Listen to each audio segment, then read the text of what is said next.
de los productos derivados de biotecnología, por ejemplo, anticuerpos monoclonales, hoy hay contra un montón sobre todo de algunos trastornos autoinmunes y muchos tumores, tanto para el diagnóstico como para el tratamiento se utilizan anticuerpos monoclonales. Entonces aquí hay un anticuerpo que está marcando en la membrana la presencia de este receptor que se llama ER2, que entonces es un tumor de mal pronóstico, pero existen fármacos actualmente dirigidos contra ER2, por ejemplo trastuzumab, o hay inhibidores de tirosina quinasa, hay combinaciones de los dos, pero únicamente se van a dar cuando nosotros tengamos la evidencia de la presencia, porque esto es sobreexpresión de una proteína, ¿de acuerdo? Como es una tirosina quinasa y el crecimiento de las células, la multiplicación de las células es muy dependiente de la tirosina quinasa, significa que y este receptor, para empezar, no necesita el ligando natural, sino que está disparando la mitosis sin necesidad de la presencia del estímulo. Entonces el crecimiento, estos eran tumores de crecimiento rápido, que de una semana a otra el tumor había duplicado su tamaño, invasivo, sumamente agresivos, de mal pronóstico, pero la medicina avanzada y hoy hay anticuerpos. El Salvador cuenta con anticuerpos monoclonales para ciertos cuerpos. Entonces es importante. Entonces aquí lo que vemos es la estructura de la célula, en este caso no marca, entonces nosotros nunca nos van a probar ER2 trastuzumab o un inhibidor de tirosina quinasa con esta imagen. No, tiene que ser eso. Bueno. Y esto es FISH, que ya es una técnica molecular. Aquí nosotros vemos sobreexpresión de la proteína. Aquí lo que estamos viendo es amplificación génica, siempre para el 2. Si ustedes logran ver, son células con una sonda fluorescente que hibrida justo en el gen de ER2. Y lo que nosotros buscamos ahí en este caso es aumento del número de píxeles. Si ustedes se fijan en ¿ven alguna diferencia con esto? La intensidad, la sonda hibrida con el gen. Y entre más copias de ese gen hay, más señal va a haber. Por tanto, ustedes ven que la señal, esta rojita que está aquí, es mucho más grande que la señal que está acá. Entonces aquí lo que estamos evidenciando es que hay amplificación génica, es decir, el número de copias del gen de ER2 es mayor, y por tanto a nivel biológico, a nivel de proteína, se va a expresar como un ER2 positivo, ¿de acuerdo? Pero nos interesa ver la célula. Entonces la célula es importante, no podemos olvidar comercial. Mi grupo se enojaba porque yo le pregunto anatomía, fisiología, bioquímica, y dice, pero ¿para qué? No se les ha dado eso para que lo dejen. Mira, todo es fundamental. Si ustedes no saben anatomía, fisiología, bioquímica, no van a entender por qué los signos y síntomas se desarrollan con ciertas alteraciones. Entonces, la célula, lo dice el libro, como la unidad de la salud y enfermedad. En patología, la estructura de las células es la que nos va a decir el patrón de lesión. Bueno, estamos hablando de células o tejidos, ¿verdad? Porque depende también del equipo que se tenga. Con microscopía óptica, tal como la que contamos nosotros, únicamente podemos ver a nivel de tejido y célula.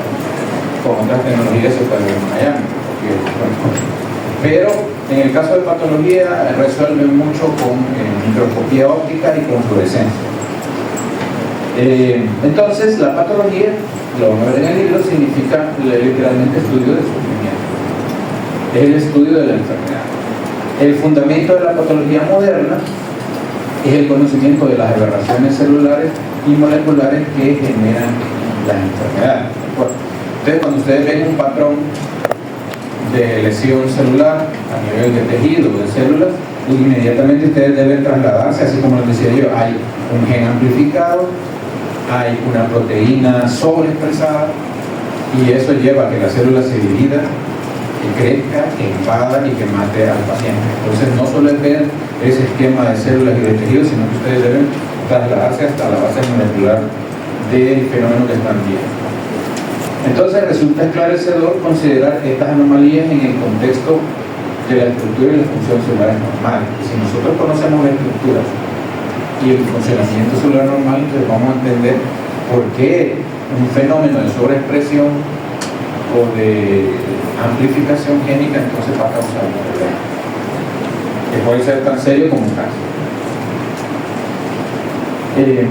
Las células no son sacos vacíos, están llenos de organelos. De hecho, el interior de una célula, porque no tenemos la capacidad de verlo, pero actualmente ya hay técnicas de resolución de imágenes, de microscopía, que son capaces de ver hasta las proteínas. Es una cosa brutal. Entonces, cada célula realmente es un mundo complejo. Es como una ciudad, tiene sistemas de transporte, tiene lugares de producción de energía, y todos esos, los organelos y los diferentes compartimentos de las células, muchos de ellos son dinámicos, que se mueven. Por ejemplo, hay enfermedades mitocondriales que el problema no es que las mitocondrias no funcionen, es que las mitocondrias son como las pipas que llevan la gasolina. Imagínense si a alguien se le ocurre detonar drones o bombas en todas las calles. ¿Qué va a pasar con las pipas que llevan la energía hacia la gasolinera? No van a poder llegar. Entonces, si nosotros dañamos los microtúbulos, que lo vamos a ver luego en la clase 2, cuando veamos matriz células de citoesqueleto, el movimiento de los organelos se detiene, no pueden, y eso causa la enfermedad. ¿De acuerdo? Entonces, las células son muy dinámicas, hay movimiento, las mitocondrias se mueven dependiendo de en qué región de la célula se esté llevando a cabo la mayor cantidad de trabajo. Entonces las mitocondrias se mueven hasta ahí para entregar el ATP. ¿De acuerdo? Es bien complejo, pero esa es la base de la vida. Entonces los diferentes organelos tienen su función. Ustedes saben que en el citosol ocurre el metabolismo, sobre todo anaeróbico. Recuerden, por ejemplo, la glucólisis anaeróbica ocurre en el citosol, porque el metabolismo aeróbico ocurre dentro de la mitocondria, porque ahí es donde está la cadena respiratoria y la fosforilación oxidativa. Por ejemplo, los eritrocitos carecen de núcleo de mitocondria, pero entonces los eritrocitos, ¿cuál es el combustible que utilizan los eritrocitos? ¿Cuál? No, el ATP es la molécula energética, es la energía como tal, digamos, el ATP, pero ¿cuál es el combustible? No confundan combustibles con fosfágenos, con compuestos fosforilados. Los combustibles son todas las moléculas que se pueden oxidar en una vía metabólica: glucosa, ácido graso, aminoácidos, etanol. ¿Cuál es el combustible que utilizan los eritrocitos? El único que pueden utilizar es la glucosa. Es la única que tiene una vía de oxidación anaeróbica. ¿De acuerdo? Glucólisis anaeróbica, la producción de lactato. Luego, si queremos seguir oxidando, debe entrar la mitocondria por la reacción de acople, que es la piruvato deshidrogenasa, oxidarse en el ciclo de Krebs, y luego todos los electrones llegar a la cadena respiratoria. Eso es aeróbico, depende del ciclo. Eso es importante, ¿por qué? Si ustedes tienen un paciente con un paro cardiorrespiratorio, no saben, en el hospital recuerdo que caminando de repente un señor con la boca abierta, ¿cuándo cayó el paro? No sabemos. Los paros cardiorrespiratorios de larga o de evolución desconocida, nosotros no sabemos si lleva 10 minutos, media hora. En el periodo en el que un individuo que cae en paro cardiorrespiratorio, sus tejidos son viables por la glucólisis anaeróbica. ¿Por qué? Porque la pueden oxidar en ausencia del ciclo. Si nosotros lo dejamos un buen tiempo, lo que lo va a matar, una de las cosas que matan es la acidosis láctica. Bueno, ¿por qué? Porque todos los tejidos están utilizando glucosa sin llegar a la glucólisis anaeróbica. Entonces, ese paciente, si ustedes no recuerdan eso, por más que le den maniobras, lo quemen, no va a salir. ¿Por qué? Porque tienen que corregir la acidosis. ¿Y cómo se corrige? Con bicarbonato y lactato. ¿De acuerdo? Entonces, en el citosol, metabolismo que no requiere oxidación.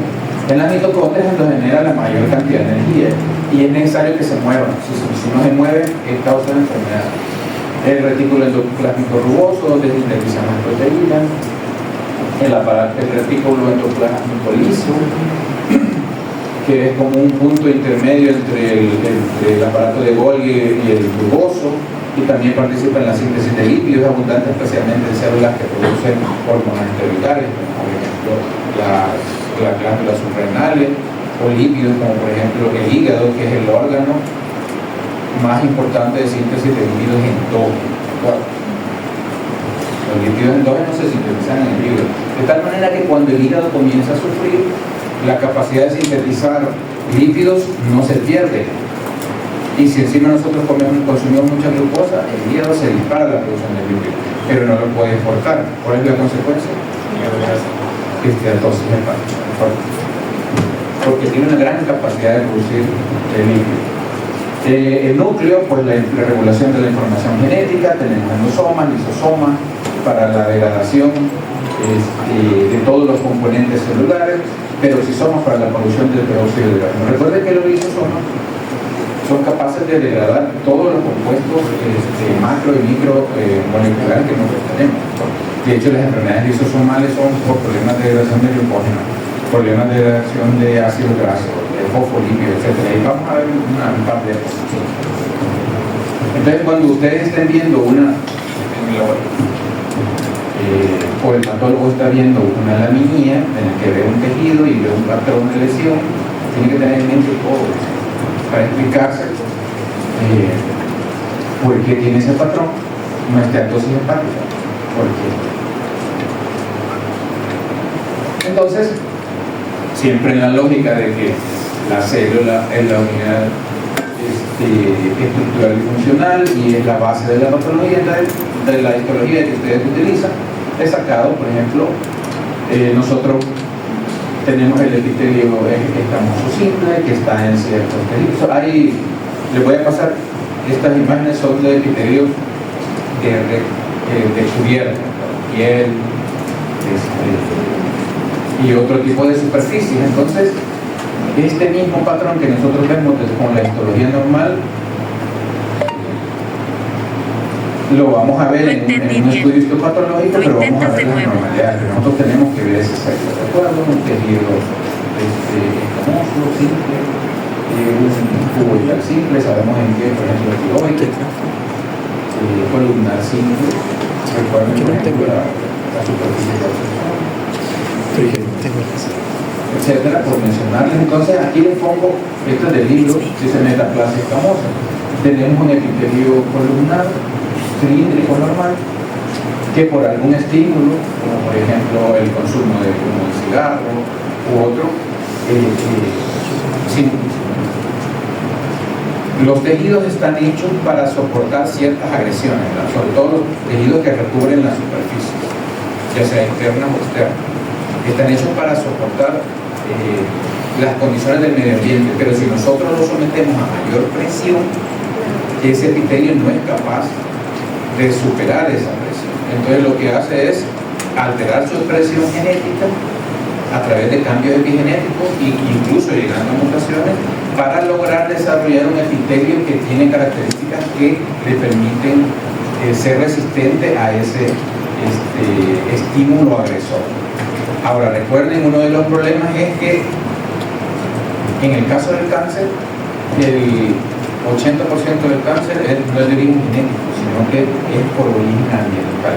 Y la causa más común de cáncer de origen no ambiental es la inflamación crónica, el daño crónico, como por ejemplo lo que nosotros le producimos al epitelio respiratorio cuando fumamos, lo que le producimos al esófago cuando hay reflujo.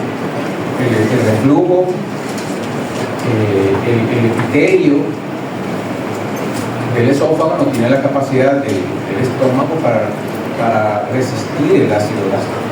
Entonces el epitelio del esófago tiene que cambiar a un epitelio secretor que le permite tolerar un poco, pero ese cambio del programa un epitelio secretor tiene un programa de expresión genética diferente a un epitelio de otro tipo. Ese cambio lo predispone a transformarse de manera maligna. De hecho, el factor más importante para el cáncer de esófago es el reflujo gastroesofágico. La inflamación crónica del colon, la colitis crónica, también está relacionada con cáncer de colon, pero no es de tipo familiar, que no es de tipo hereditario. ¿De acuerdo? Entonces aquí nosotros lo que estamos viendo, una metaplasia, un cambio del epitelio normal por una escamosa. ¿Por qué? Porque este escamoso es más capaz de soportar condiciones agresivas. Bueno, pero este cambio, ustedes lo ven acá, esta es una imagen real del libro, que está en el libro. Como dicen, pan para hoy, hambre para mañana. Entonces nos defendemos de un agente agresor, pero a largo plazo podemos estar comprometiendo la vida porque puede que desarrollemos un cáncer en esa región. Y de ahí la importancia de curar el reflujo gastroesofágico, de dejar de fumar, de superar la inflamación del colon, etc. Lo que les decía, la célula es sumamente compleja, es una técnica de resolución de imágenes del interior de la célula, es sumamente complejo, tiene los microtúbulos. Los microtúbulos, recuerden que son conocidos como, eso lo vamos a ver cuando veamos citoesqueleto intracelular, son los rieles de la vida.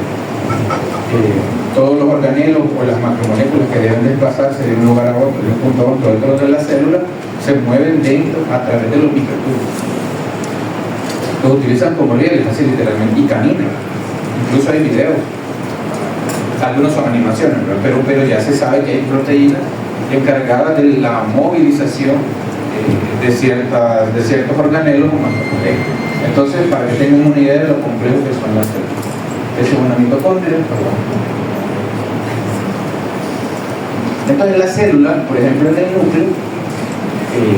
el núcleo, el tamaño de la célula, cada célula tiene un tamaño normal, y también la relación entre la célula, el tamaño de la célula y el tamaño del núcleo, también las células tienen un tamaño ya programado, ya determinado, de tal manera que uno de los cambios más comunes que se ven para indicar que estamos ante un cambio que puede ser de riesgo, por ejemplo, una citología.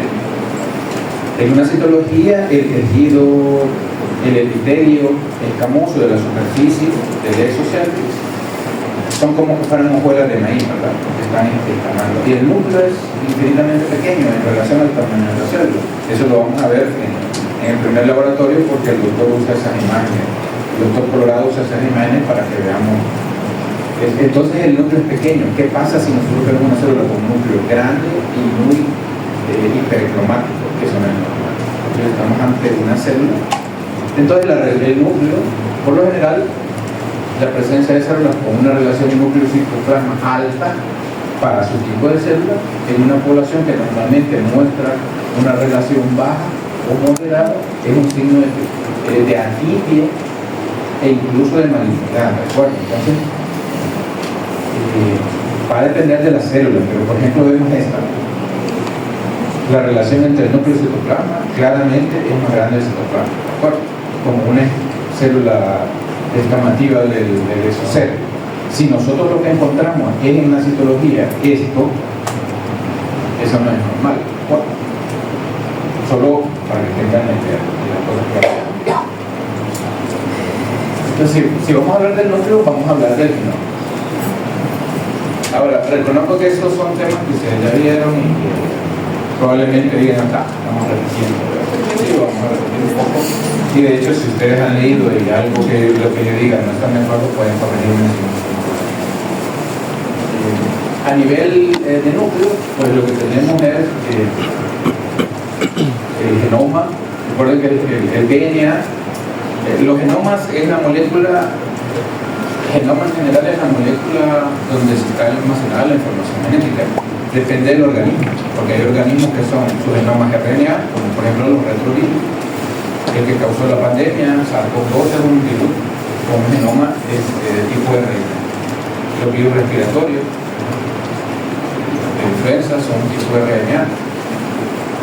Entonces, en el caso nuestro, pues el genoma está, la información genética está en un ácido nucleico conocido como DNA, en el núcleo y en la mitocondria. Los dos son importantes, ¿de acuerdo?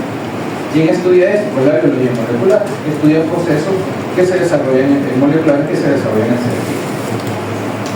¿Qué moléculas le interesan a la biología molecular? Pues polímeros como ácido nucleico, que es el ADN y el ARN, y las proteínas. A Aquí es importante que sepamos algunos conceptos. ¿Qué es genotipo? Genotipo es la constitución genética que tenemos nosotros, es decir, la secuencia. El genotipo puede ser normal, de tipo silvestre, o puede ser variante, que puede ser una. Ya vamos a ver que nosotros realmente todos, si nos secuenciáramos todo el genoma, tendríamos millones de diferencias entre uno y otro, y no implica que eso esté relacionado con la enfermedad, sino con la diferencia. Si yo hiciera una foto y luego se las muestro, se las pongo ahí, van a ver que todos somos diferentes. Tenemos algunos rasgos por cuestiones de dónde nacimos, pero somos diferentes. Esas diferencias están medidas por cambios en el tiempo.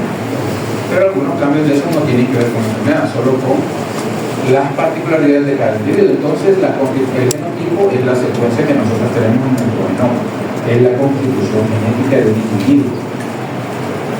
Puede ser normal o variante.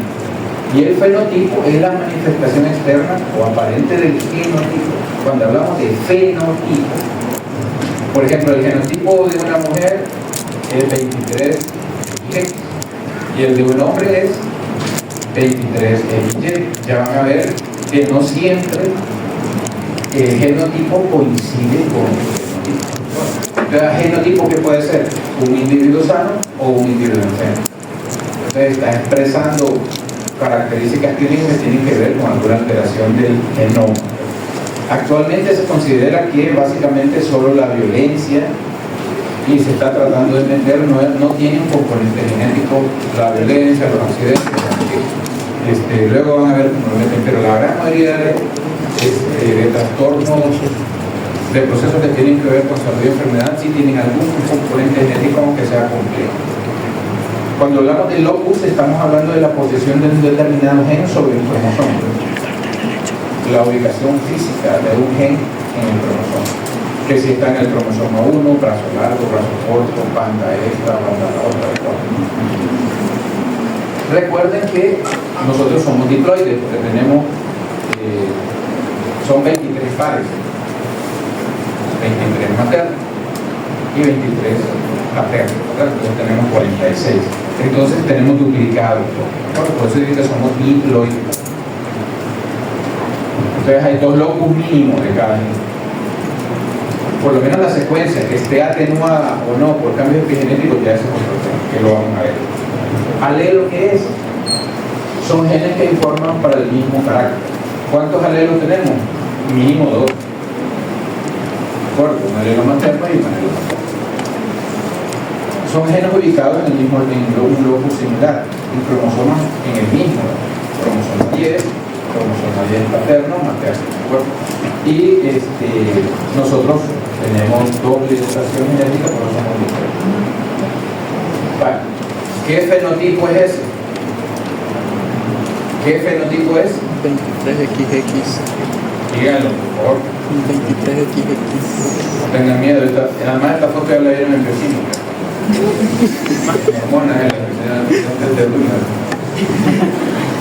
¿Qué fenotipo es ese?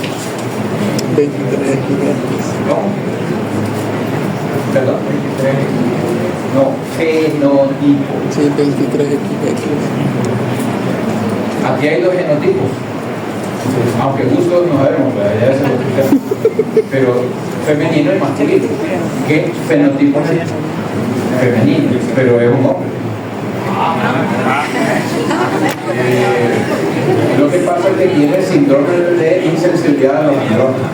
Tiene una mutación puntual en el receptor de andrógeno, es decir, de la testosterona, y no los reconoce. Entonces se desarrolla un cuerpo femenino, ¿de acuerdo? Aunque es XY. Entonces por eso les pongo esto para que vean que el genotipo no siempre coincide con el fenotipo. Y aunque no lo crean, este es un fenómeno común en El Salvador. ¿Y saben quiénes lo ven?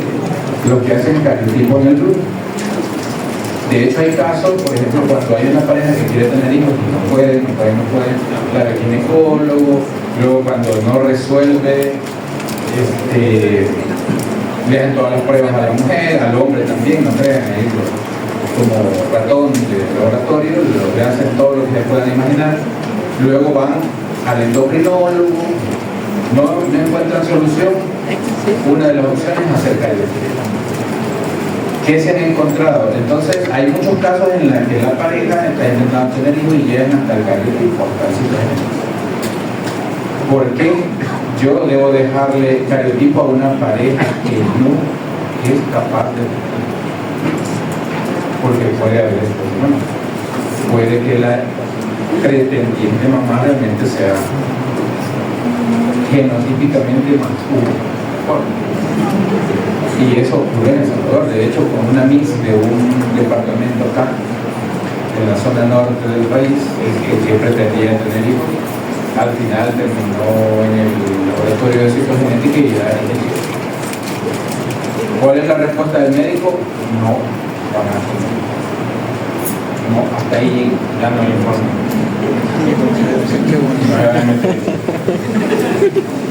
Entonces, ¿por qué le pongo esto en particular? Primero lo tenía ahí en la mano porque era parte de cuando estaba yo en bioquímica. Y segundo porque es bien drástico, pero así es la genética. Cuando nosotros tenemos un cambio genético, aunque sea puntual, el fenotipo puede ser tan drástico como un tumor a temprana edad. Hay niños que nacen ya en el caso. Eso lo van a ver en el cuerpo. O desarrollan cáncer. Hay familias, me ha tocado ver familias donde toda la línea de... Hace poco me llamaron ¿conocen al doctor Franklin? El jefe de ILMV, de la clínica de oncología. Tenían un caso que toda la familia... un señor de por ahí tenía 2 hogares. Él hizo, con esa acción hizo un estudio, una cohorte. Había una de sus 2 familias, todos tenían cáncer, y la otra no. Entonces, con ese dato, lo que se comenzó a sospechar es que era la pareja de la línea materna de una de las 2 familias del señor, era donde estaba la mutación, porque la otra no presentaba, pero la otra en todas las líneas germinales había cáncer. De hecho, la mayoría muerto de cáncer. Entonces, era una niña de 12 años que estaban intentando ver cómo averiguaban cuál era el genotipo de ella para ver qué medidas tomar a temprana edad para que detectar de forma más temprana cualquier tumor. Entonces, unos murieron de tumor del sistema nervioso central, otros de mama, otros de ovario, otros sarcomas de pelvis. Son historias familiares que ustedes se las van a encontrar. Entonces, ahí lo único que toca es hacer un estudio o un exoma completo o un estudio de un panel de cáncer hereditario, son como 150 para buscar el genoma.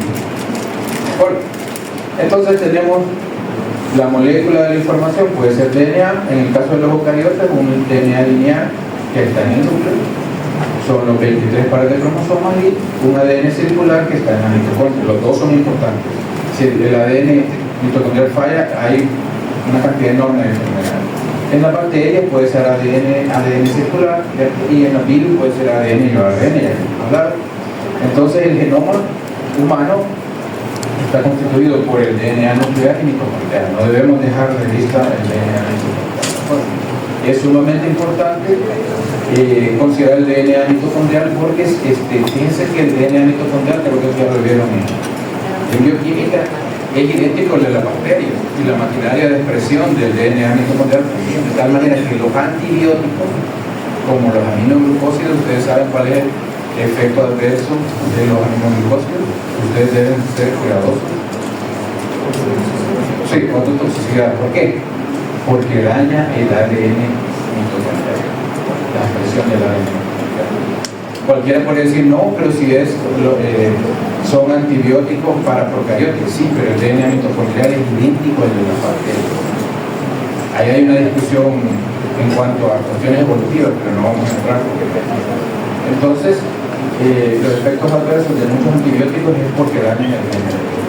Bueno, hay mutaciones responsables de muchas enfermedades en ambos, y en medicina legal, que lo van a ver luego, ustedes fijan, ayer entramos a la clase del doctor Durán, el DNA mitocondrial es sumamente importante porque se hereda por la línea materna. Y a veces cuando hay restos humanos que no No somos, el problema, por ejemplo, en El Salvador, que es un territorio pequeñito, de origen volcánico, la tierra es muy ácida por la ceniza volcánica, entonces se degrada el DNA, los tamaños de DNA que nosotros necesitamos para hacer un perfil genético humano no se alcanzan, están bien dañados, entonces se utiliza DNA mitocondrial porque está dentro de la mitocondria, está bien protegido. Y si nosotros, por ejemplo, en el caso, han oído hablar del mozote y de otros lugares donde hubieron masacre, ahí lo que encuentran es un dedo, un hueso, un pedazo de cabeza. Eso es lo que queda. Entonces algún familiar que quedó vivo dice, mire, en tal lugar mataron a mi familia y la enterraron. Cargan ahí lo que encuentren, lo sacan, hay un banco de DNA de los familiares que están vivos y de todos los restos humanos que están encontrando. Entonces muchas veces cuando hay un sobreviviente de la línea materna, entonces comparan el DNA mitocondrial y así han logrado entregar la mayoría de restos humanos, que son una cajita pequeña, los han logrado identificar gracias al DNA mitocondrial, porque si no, no hay forma de. Así que muy importante, y vamos a tocar la expresión y la ley central de la genética molecular, ya la saben ustedes: replicación, transcripción, traducción y modificaciones. Las proteínas al final se modifican para alcanzar su conformación nativa. Postula que la información genética fluye en una sola dirección, del ADN al ARNA y a las proteínas. Pero también ocurre el caso inverso, porque nosotros tenemos unos genes que se llaman transposones, que realizan retrotranscripción, y en el mundo viral la retrotranscripción resulta que muchos de los virus que son RNA necesitan retrotranscripción para integrarse en el genoma humano. Es importante la retrotranscripción. La dirección del flujo de información normalmente en la síntesis de proteínas pues va en esa dirección, pero cuando hablamos de transposones va en dirección inversa. Recuerden que las moléculas de la información son las bases nitrogenadas, que son dos familias: purinas, que son las bases más grandes, que tienen dos anillos, donde está la adenina, guanina, y las pirimidinas, que son de un solo anillo, donde está el uracilo, timina y citosina. Recuerden que el uracilo solo está en el RNA y la timina en el DNA. La presencia de uracilo en el DNA es una mutación. No debe haber uracilo en el DNA. ¿De acuerdo? De hecho, hay toda una maquinaria de reparación cuando se encuentra uracilo en el DNA, porque es muy deletério. Es decir, es muy peligroso tener uracilo en el DNA. ¿De acuerdo? Entonces el DNA, recuerden que es es una doble hélice en el que hay un esqueleto carbonado por los azúcares y los grupos fosforilos que le dan estabilidad y le confieren carga negativa, y en el centro están las bases nitrogenadas que se afilan por interacciones hidrofóbicas, porque tienden a dejarse de lado y establecen puentes de hidrógeno. Entre adenina y timina, 2 puentes de hidrógeno, y entre guanina y citosina, 3 puentes de hidrógeno. De tal manera que cuando nosotros estamos intentando hacer una PCR y nos encontramos con un DNA rico en guanina y citosina, es difícil separarlo porque tiene más uniones.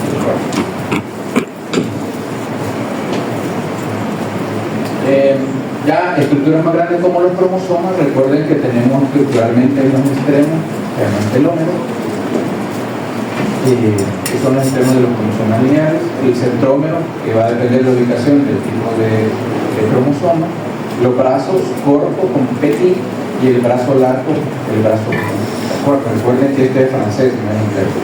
Y las bandas, ya cuando se tiñen, son banda G y subbandas.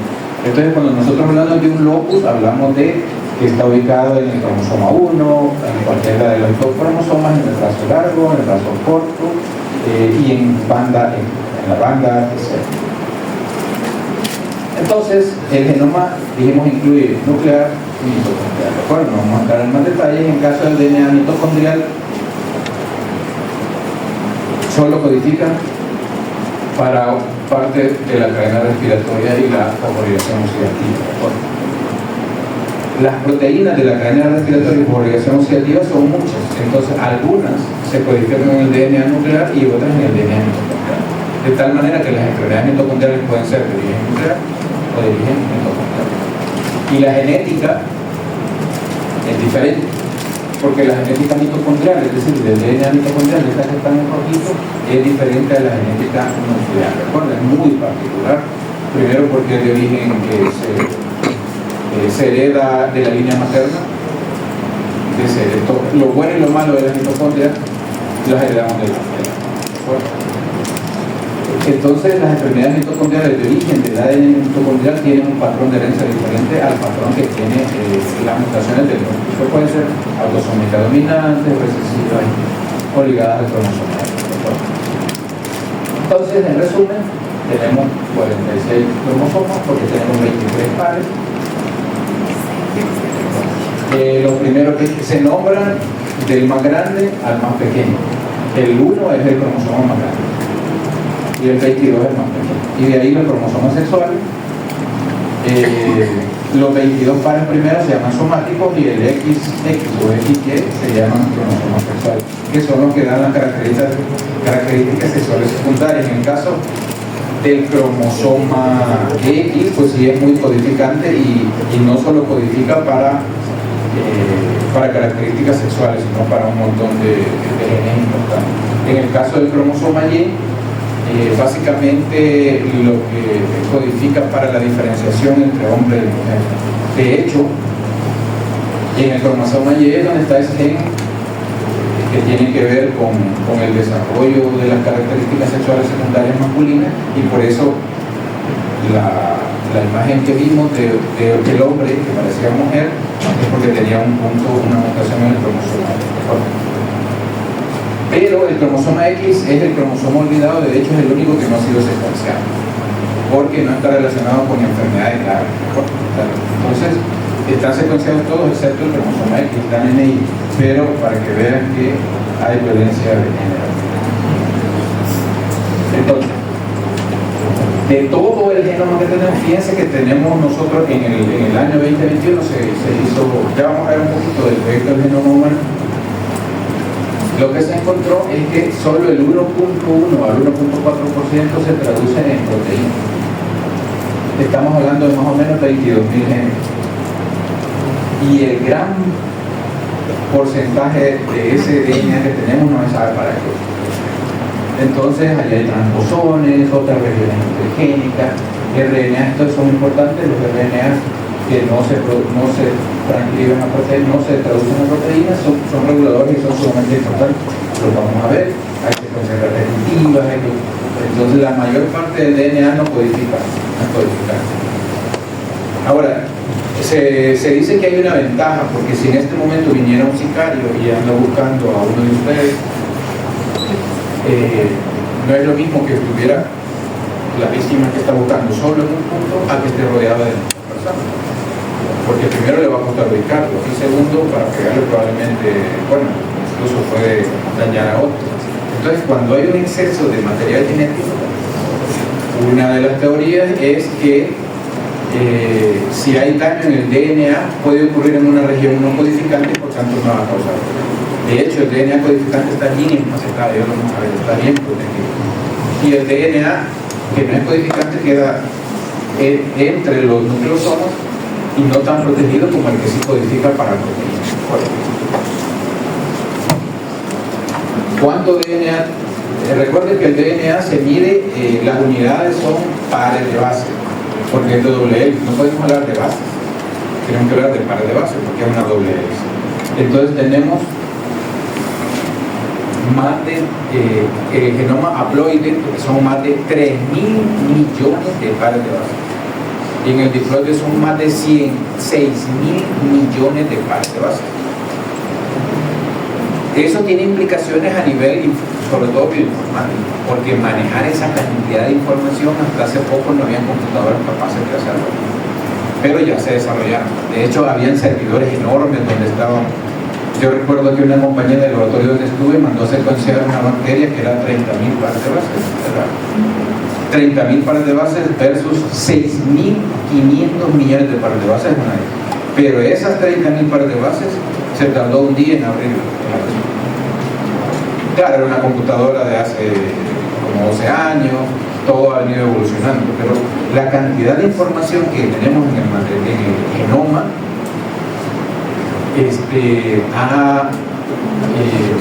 presionó de tal manera que se ha desarrollado tecnología capaz de poder analizarlo, porque no se podía analizar. Hoy sí, ya se puede analizar. Y hay software, sobre todo, y ha ayudado mucho más la inteligencia artificial para distinguir entre una mutación que sea causante de enfermedad y una no. Entonces, una vez que se termina un proceso de secuenciación, ordenar eso es como tener un gran rompecabezas, pero de miles de millones de pares de figuritas, que es un lío. Yo tengo un Lego ahí que me lo regalaron hace como unos 6 años y nunca ni siquiera lo abrí. No sé cuánto tiempo voy a pasar. Entonces, ¿cómo se organiza el ADN nuclear? Esto ya lo vi en bioquímica, la unidad estructural y funcional del ADN, el nucleosoma, estamos hablando de DNA de eucariotas, ¿de acuerdo? Eucariotas. Entonces, los nucleosomas se compone aproximadamente entre 145 y 150 partes bases de ADN súper enrollada alrededor de un núcleo de 8 pistones, ¿de acuerdo? Como octavo. Entonces tenemos 2H2A, 2H4, 2H3, 2H2. Entonces tenemos 2 de cada una, entonces formamos un octámero y ahí se enrolla el DNA. Casi siempre el DNA que está enrollado en los nucleosomas es el DNA codificado, ¿de acuerdo? Porque ese hay que protegerlo de todos los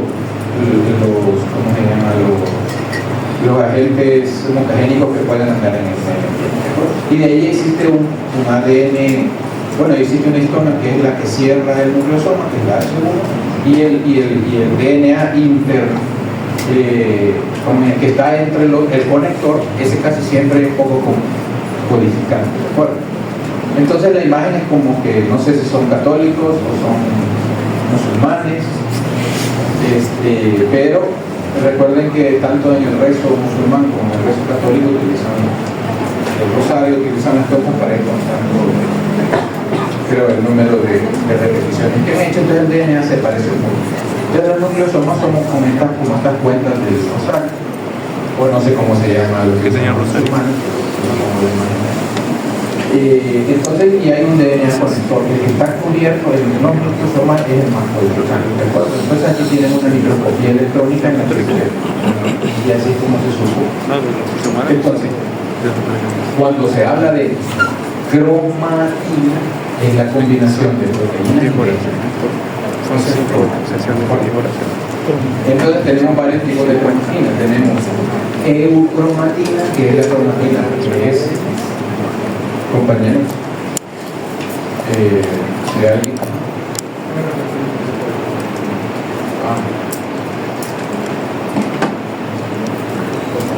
Ya voy a repetir. Si a alguien no le interesa el tema porque ya lo conoce, yo sé que ya lo vieron mucho, incluso en microbiología le llaman,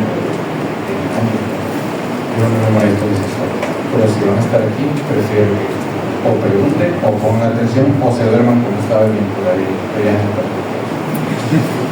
Entonces, cuando hablamos de cromatina, es la combinación de DNA y sus proteínas que lo empacan, ¿de acuerdo? Entonces nosotros podemos ver el DNA varía, el empaquetamiento del DNA es sumamente dinámico, va a variar entre muy empaquetado y muy libre dependiendo de la actividad de la expresión genética y de la célula. Entonces hay regiones del DNA que siempre están empaquetadas, están silenciadas. Entonces la cromatina que se está expresando de manera activa se llama eucromatina o cromatina. Está relajada, está un poco descubierta de las histonas, pero hay otra cromatina que está bien empaquetada y eso se llama heterocromatina. Es inactiva. Cuando un DNA está muy empaquetado no se puede leer. Bueno, para leerlo hay que abrirlo. Que levantó la mano, pero no necesitaba rascando la cabeza. Entonces, como vemos, hay varios niveles de organización del empaquetamiento del DNA hasta cuando nosotros vemos las cromátides. ¿Alguna vez han visto ustedes que hagan un cariotipo y han visto así en vivo? Cuando cuando se está haciendo un cariotipo y se están enfocando los se buscan, se llama, luego vamos a ver ciclo celular, se para en metafase, porque en la metafase cuando se están dividiendo las dos cromátides y están la doble dotación. Entonces se dividen las cromátides, se están separando, entonces nosotros vamos a ver la dotación. Entonces se le pone colchicina, uno ya sabe cuánto tiempo tarda en un cultivo normal en llegar a la metafase, se le pone colchicina y se fijan para que ya no se destruya, y entonces luego se hacen lavados y se ven en la niñez y se ponen en el microscopio y uno comienza a ver las células. Entonces ubica y cuenta por lo menos 50 metafases, o sea 50 células, para hacer estadística. Y de repente lo que uno ve son como que fueran pelitos. Tiene que aumentarle hasta 100 para comenzar a ver las estructuras de los cromosomas. Esas cromátides así, como esta que se ven en metafase, solo ocurren en ese periodo. Normalmente el DNA está desarrollado.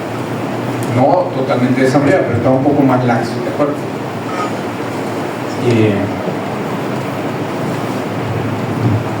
¿Tienes maletas de viaje en su casa?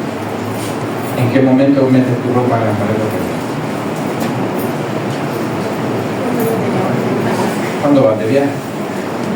Entonces el DNA solo cuando va a viajar de una célula a otra es que se empaqueta. Porque lo que en ese momento no se va a expresar, si lo que necesita es que la dotación genética sea la misma en ambas células. Entonces lo que tenemos que hacer es ordenarlo, empaquetarlo para llevarlo seguro, ¿de acuerdo? Luego nosotros abrimos la maleta y sacamos la ropa y lo usamos, entonces el DNA luego se despliega para poder ser expresado. Entonces va a depender del nivel de expresión genética de ciertas regiones o de todo el genoma, puede estar bien desarrollado o muy enrollado. Entonces la eucromatina, cromatina verdadera, es la que está más relajada, ¿de acuerdo? Y la que no, pues es la heterocromatina puede ser una heterocromatina constitutiva que ya se silenció y no se va a activar, o hay una heterocromatina que puede estar liberándose. Por ejemplo, había una novela mexicana en la que, y era sobre médicos, no sé si se acuerdan no era serie, era novela, y le preguntan al guapo de la serie, de la novela, dónde se producía la insulina, él dice en los hepatos. El guionista no había nada.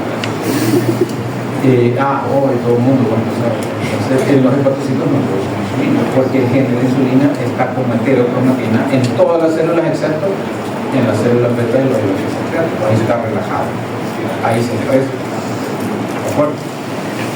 ¿Por qué una célula expresa una proteína y otra no? Porque en esa célula ese gen está como eucromatina, pero en las otras está como heterocromatina. Por ejemplo, en el caso de las mujeres, tienen doble dotación en cuanto al cromosoma X. Entonces, ¿qué ocurre en todas las especies superiores que tienen cromosoma X? Anulan una de las dos cosas. Y eso se llama cuerpo de Barr. Lo anulan porque si tienen doble dotación genética está relacionada con el carcinoma único, un montón de problemas. ¿De acuerdo? Entonces es necesario a veces por fisiología anular. Y está anulado, de hecho está anclado a la membrana y de ahí no se expresa. Entonces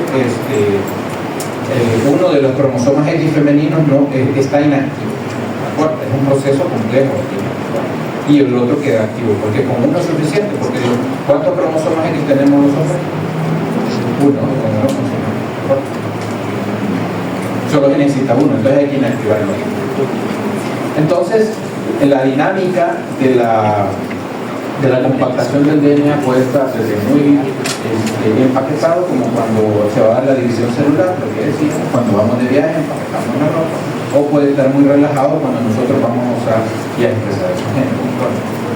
Y eso se da gracias a algo que vamos a ver luego, que son cambios epigenéticos. Son cambios químicos en la cromatina, pero que no implican mutaciones, sino que en las proteínas que lo recubren o en la citosina. Y son heredables. Este es el cuerpo de Barr, este es el cromosoma X que está anulado. ¿De acuerdo? ¿Cómo está? Está como heterocromático. ¿De acuerdo? Todo un cromosoma. Entonces recuerden que en el caso de los genes que codifican para proteínas, nosotros podemos hablar que son importantes, de los genes deben tener una región promotora y otras regiones que se llaman enhancer, deben tener un codón de inicio, deben tener las regiones que expresan la proteína, que son los exones y los intrones, que sirven para rellenación. Todo eso debe tener, porque hay regiones que tienen la región, tienen la secuencia codificante, pero no tienen promotor ni codón de inicio. ¿Cómo se llaman esas regiones? Se llaman pseudogenes. Y son importantes, porque a veces la mutación está en el pseudogen. Por ejemplo, en algunos casos de hiperplasia suprarrenal congénita, la mutación está en el pseudogen. Pero como recombina con el gen, entonces provoca causa problema. Entonces recordemos que cuando hablamos de exones e intrones estamos hablando de genes eucariotas. Eso se transcribe en un RNA heterogéneo nuclear, porque lleva tanto que están dentro del núcleo, llevan intrones y exones, y luego por un proceso de maduración o splicing se empalman los exones y salen, y esos son los que se expresan. Los exones son los que llevan la información para la síntesis de proteína, de tal manera que hay una prueba genética que se llama el exoma clínico, el exoma completo. Se analizan los 22.000 genes completos. ¿De acuerdo? Y recuerden que el 85% de las enfermedades genéticas se encuentran en el exoma. ¿De acuerdo? En esos 22.000 genes, en estas regiones, en esos exones. ¿De acuerdo? Entonces, si nosotros hacemos un estudio del exoma, podemos encontrar el 85% de las enfermedades, pero no el 100%. Para eso hay otros tipos de alteraciones que debemos buscar otras regiones. Y ahora, por ejemplo, en ciertos países, todo niño ingresado en la UCI, genoma completo. Genoma completo, porque el problema es que la genética todavía está en formación y hay muchas enfermedades que no se sabe dónde está la mutación. Entonces ellos no es bueno, genoma completo. Pero aquí hay muchas enfermedades que con un exoma vamos bien. Lo que les decía, los pseudogenes no tienen, han perdido el promotor y si una secuencia que codifica para una proteína no tiene el codón de inicio, ¿cuál es el aminoácido? ¿Para qué codifica el codón de inicio? ¿Cuál es el aminoácido que está codificado siempre al inicio de una proteína? Metionina. ¿Y en bacterias? Formina y metionina. Entonces los pseudogenes han perdido esa secuencia, el AUG, el inicio y el promotor. Esto es importante en hiperplasia suprarrenal, que hay muchos mecanismos. Hay regiones importantes. La transcripción es el punto de regulación más importante, es decir, donde se decide si un gen se va a expresar o no en la transcripción, porque se puede atenuar por cambios epigenéticos. Yo lo amarro a esa región y no dejo que se exprese, no dejo que se transcriba. Entonces hay muchas proteínas que llaman factores de transcripción, que lo que hacen realmente son proteínas que producen cambios epigenéticos en la cromatina, es decir, en el DNA y en las proteínas que lo envuelven, de tal manera que permiten o no que se dé la expresión. Y lo que decía, 1.1, 1.4% para proteínas. El resto, por ejemplo, estos son importantes que lo vamos a ver. Son RNAs que no se transcriben, no se traducen en proteínas. Y esos son reguladores, son sumamente importantes. ¿De acuerdo? Entonces, el producto de la información genética son RNAs funcionales y proteínas. Por ejemplo, los RNAs son sumamente importantes. Antes uno hablaba solo del RNA mensajero, pero realmente hay muchos RNA. La mayoría lo que tienen son funciones reguladoras. Las proteínas, al final, recuerden que las proteínas, para alcanzar su conformación nativa, que es la estructura de la hemoglobina, la conformación activa, primero, si es un polímero o si es una proteína que tiene varias unidades, pues debe unirse todas las unidades. Y la otra es, por ejemplo, en el caso de la hemoglobina debe tener glucohemo. Entonces, modificaciones post-traduccionales. Esto, aquí puede ser unión a lípidos, unión a ubiquitina, hidroxilación, puente disulfuro, glucosilación, metilación, acetilación, fosforilación o unión a la proteína azul. Todos esos son cambios post-traduccionales después de la traducción. Y esos cambios post-traduccionales, muchos de ellos son importantes en el día. ¿De acuerdo? ¿Qué hora es? casi. Llegamos a la hora. Antes de ir al receso, recuerden el proyecto del genoma humano, cuando comenzábamos en bioquímica, esto era lo último, pero en algo que todavía se está trabajando. Recuerden que el proyecto del genoma humano actualmente lleva, lo que se ha gastado son 3.000 millones de dólares invertidos en el proyecto del genoma humano. ¿Y cómo comenzó el proyecto del genoma humano? Comenzó porque el Departamento de Energía de Estados Unidos, con sus bombas atómicas, entonces lo que querían ver era el efecto de la radiación sobre el genoma. Entonces comenzaron, mire, ¿por qué no estudiamos el DNA? No nació de médico ni de investigadores clínicos, nació del Departamento de Energía de Estados Unidos. Bueno, si no recuerdan el conflicto que hay en este momento con Irán y todo eso, de Rusia, todo el mundo enseña los dientes por ahí, tantas bombas atómicas, etc. Entonces ellos comenzaron, bueno, ¿cuál es el efecto que tiene la radiación sobre los seres humanos a nivel del genoma? El Departamento de Energía comenzó inicialmente con este proyecto y quería ver los datos de los efectos de la radiación. Pero luego fueron viendo y les gustó la información y formaron un consorcio internacional que incluso hasta Costa Rica participó. Obvio nosotros, ¿no? Costa Rica participó, lo que hicieron fue cortar el genoma de Bajón, de pedacitos, millones de pares de bases y lo ensamblaron. Entonces, el 26 de junio del año 2000, el 90% del genoma humano estaba secuenciado. Eran 3.000 millones de pares de bases, excepto las regiones más compactadas, la heterocromatina, y lo anunciaron en Washington y Londres, hicieron una videoconferencia simultánea y se publicó en la revista Nature en el 2001. Ahí por el 2007 nació la tecnología que actualmente se está utilizando para secuenciar, que es NGS, de Next Generation Sequencing, los secuenciadores de próxima generación, que son capaces de, para alcanzar esto que llegó al 2001 a publicar el 90%, se usaron miles de secuenciadores. De hecho, en China hay edificios de 20 niveles que tienen cuartos llenos de secuenciadores que lo usaron para el proyecto del genoma humano, porque solo podían secuenciar pedazos. Hoy un equipo pequeño secuencia el genoma humano, y lo que antes costó, en ese caso eran inicialmente $200 millones el genoma humano secuenciado, hoy puede salir por $1.000, gracias a la nueva tecnología. De hecho, hay empresas que le secuencian el genoma. Tienen certificado de regalo, ¿querés conocerlo? Y lo pueden mandar a cualquier laboratorio internacional. Ahora, la cosa es que saber qué podemos hacer con esa información. Para eso sí hay.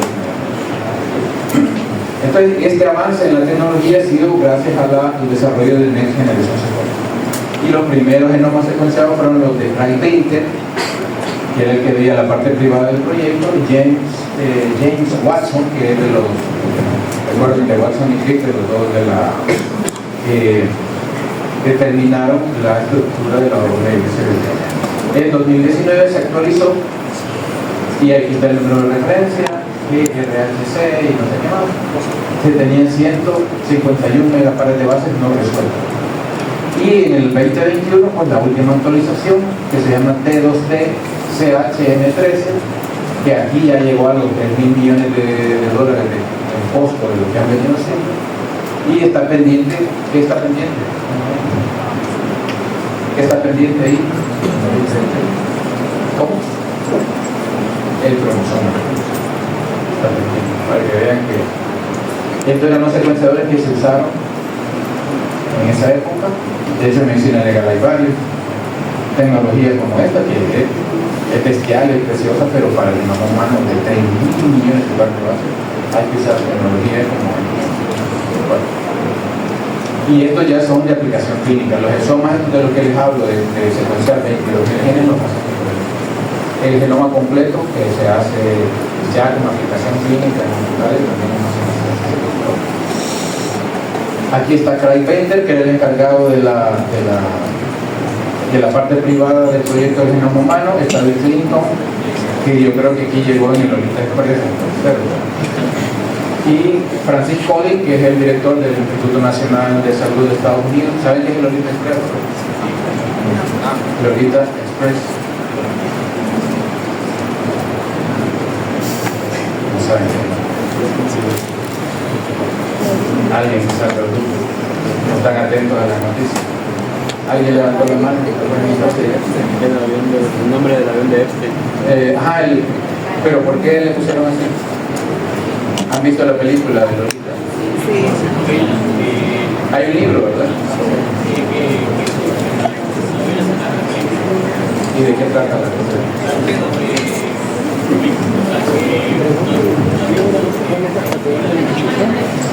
¿Cómo se llama la niña? Hay un psicólogo que la describe en centro, un psicólogo famoso mexicano que hace un análisis de películas. Este señor viajó en el Lolita. Francis Collins era el director del proyecto del genoma humano en la parte pública. Esto es para que se relajen un poco. Entonces fue un consorcio internacional que involucró al G7, es decir, el grupo de potencias más grandes del mundo, las 7 economías más grandes del mundo, inclusive el dinero para secuenciar el planeta.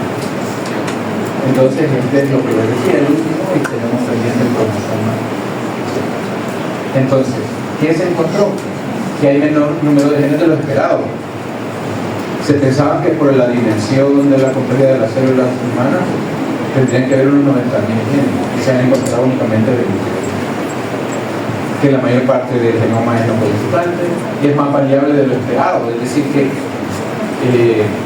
hay una secuencia de consenso que está publicada, pero cada vez que se secuencia un genoma se encuentran millones de diferencias. Y eso es importante, ¿por qué? Porque cuando nosotros queremos decir si una persona tiene riesgo de enfermarse, debemos tomar en cuenta las características locales, porque no es lo mismo el genoma nuestro que el genoma de un chino, de un japonés, que lo digo separado porque hay gente que dice chino japonés, pero no es lo mismo, ¿no? Un chino, un japonés, un hindú, un africano, un noruego, es decir, un suramericano. Hay diferencias. Entonces, de hecho, fíjense que aquí bajo de agua vino una empresa a secuenciar genomas sin darle información, pero no sé cómo logró que dieran muestras y decían, pero ¿cuál es el interés? Realmente lo que querían era conocer nuestro genoma. ¿Por qué? Porque ahí las variaciones que encontraran ahí iban a ver, en el caso de nosotros, cuáles variaciones son comunes que tienen que ver por lo que somos y cuáles tienen que ver con nosotros. Entonces esa información ya la tienes, se la llevamos. Entonces hay consorcios privados, hay muchas secuencias que están libres, hay bases de datos como en el NSBI, hay bases de datos que nosotros encontramos en los humanos, pero el promedio, pero hay muchas bases de datos que son privadas y que las utilizan para diagnóstico. Es decir, cuando yo secuencio un genoma completo, el mismo tipo lo envía a la nube y la nube lo compara con todas las secuencias que están publicadas y ve las diferencias regionales. Entonces puede ubicar y dice, bueno, esta es una mutación, pero como es de tal lugar, probablemente no está relacionada con la enfermedad. Esa información es sumamente vital. Entonces han andado por todo el mundo robando esa información. Sin saberlo nosotros, es como los tweets de todos nosotros están en Estados Unidos. Ya nos conocen. Así que hay más variación de la esperada, ¿de acuerdo? Todos somos variantes, no tenemos la misma secuencia. Somos variantes, por eso no nos parecemos. Pero variantes en relación a la secuencia consenso, lo cual no significa que eso está relacionado con nosotros. En algunos casos. El genoma no es estático, también evoluciona con la presión del medio ambiente, la contaminación y todo. El genoma tiene que adaptarse. Esto es lo que ya decíamos. Entonces al final, cuando secuenciamos el genoma, tenemos un gran problema. Imposible ir a mano. Entonces ya eso lo hacen programas y ayudado por algoritmos de inteligencia artificial. Para armarlo hay que ensamblarlo, conocer todo y luego ir viendo las diferencias y si las diferencias están relacionadas con enfermedad. Se rompe cabezas y hermano y luego ver si hay algo raro ahí y si eso diferente puede ser causa de enfermedad. Entonces recuerden que Y el problema de las regiones donde no están estudiadas es que de repente aparece una mutación que no está reportada en ningún lugar, es un lío, no está reportada en ninguna base de datos. Pero por eso es importante conocer el gen, porque si la mutación cae en una región que es funcional, entonces mira, no está reportada, pero está en el dispersivo de la proteína. Entonces, por eso tiene que ser un experto. Entonces, que él pueda hacer un informe y certificar con su sello y con su conocimiento que la mutación que ha encontrado, aunque no está reportada en una base de datos, pero afecta a una región funcional importante de la variación genética. Entonces, diferencia individual, no nos parece. Por tanto, tenemos secuencias diferentes. No es que seamos individuos diferentes, no es lo mismo, pero hay diferencias. Pero hay unas diferencias si tienen que ver con salud y enfermedad. La variación genética puede causar enfermedad en la línea germinal, la línea somática, y también por efectos epigenéticos. Entonces la línea germinal es lo que le damos de nuestra madre y nuestro padre, porque a veces hay alteraciones genéticas que vienen en el óvulo del espermatozoide, y esa mutación está en todas nuestras células. Y por tanto, si yo quiero analizarlo, lo único que tengo que hacer es tomar una muestra, ya sea cabello, sangre, saliva, heces, orina, lo que sea. Yo lo voy a encontrar. Ahora, si es en la línea somática, que son células ya diferenciadas, entonces yo debo buscar las células que sufrieron cambio. Por ejemplo, un tumor. Yo no puedo ir y tomar un cabello de una persona con cáncer de mama para analizar las mutaciones que tiene el cáncer. Tengo que ir al tumor. Aunque hoy sí ya hay biopsias líquidas. ¿Por qué? Porque claro, las células se destruyen y liberan su genoma en la sangre. Entonces el torrente sanguíneo está circulando células normales. Entonces yo puedo rescatar con técnicas especiales esas células y hacer análisis en biopsia líquida para ver si las células... ¿Por qué es importante eso? Porque por ejemplo un cáncer de colon lo quito. Le quité el tumor al paciente, vi los límites quirúrgicos y estaban limpios. A los 2 meses le hago una biopsia líquida, busco las mismas mutaciones de ese tumor en sangre y si las encuentro es porque algunas siempre hay en algún lugar. Bueno, las biopsias líquidas son importantes en seguimiento. Y si no lo encuentro, pues probablemente el paciente está curado.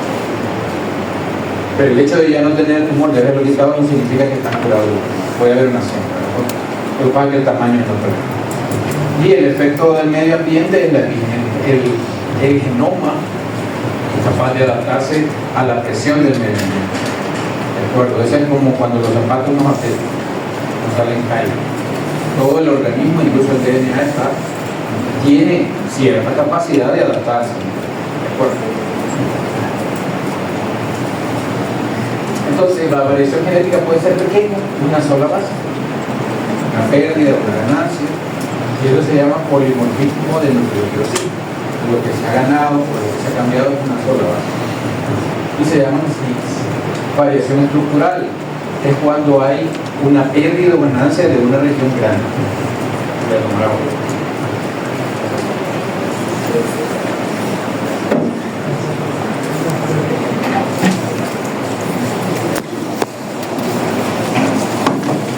Cuando yo tengo una variación en el número copia, ya sea de genoma, incluso en cromosomas. Por ejemplo, trisomía 21.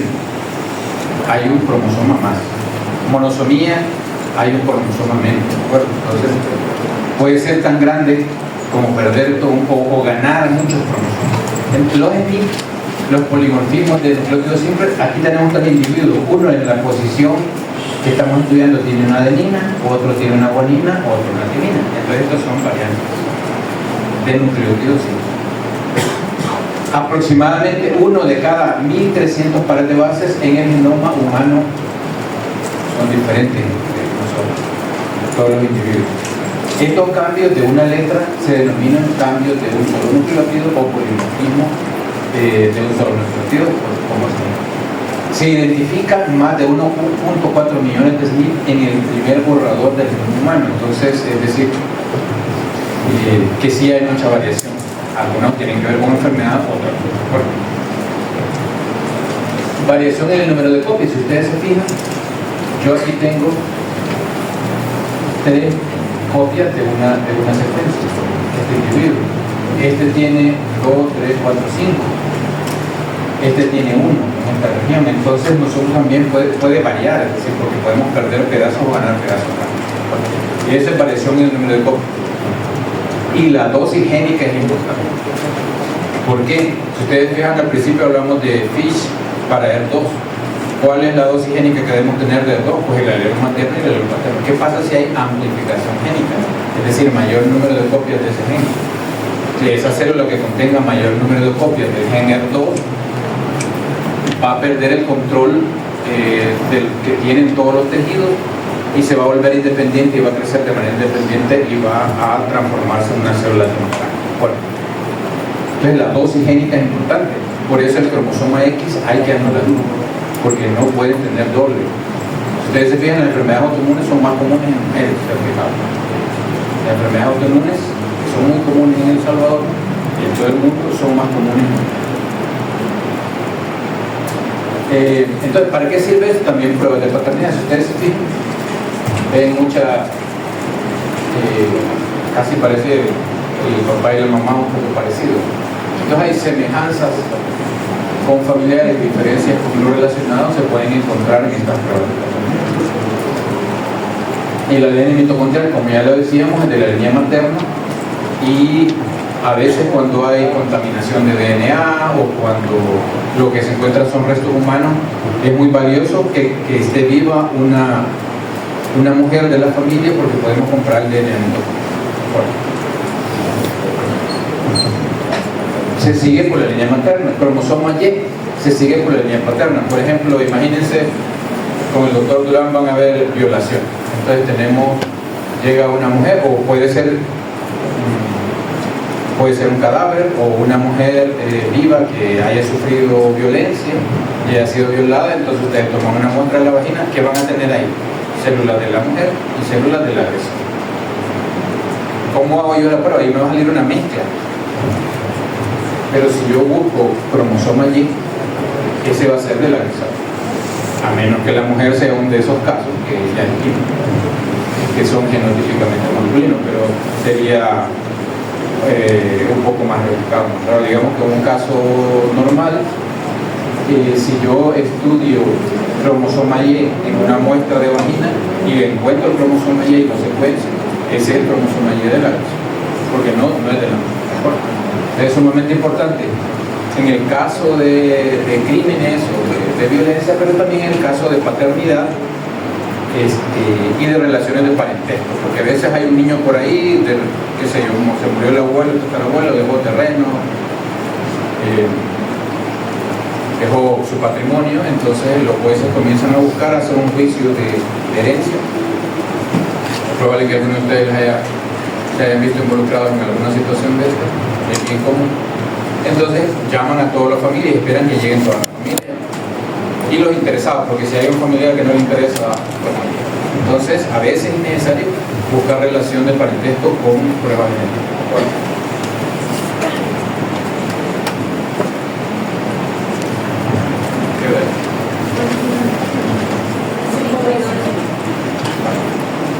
Creo que voy a... ¿Están cansados? Sí. Descansen 5 minutos. Descansen un momento. Voy a retomar porque si no vamos a terminar con la parte que me interesa que veamos ahora. Siéntense por favor. Entonces la variación genética tiene varios orígenes. Puede ser mutaciones, como por ejemplo si hemos estado expuestos a radiación, lo que nos ocurre todos los días con el mausoleo.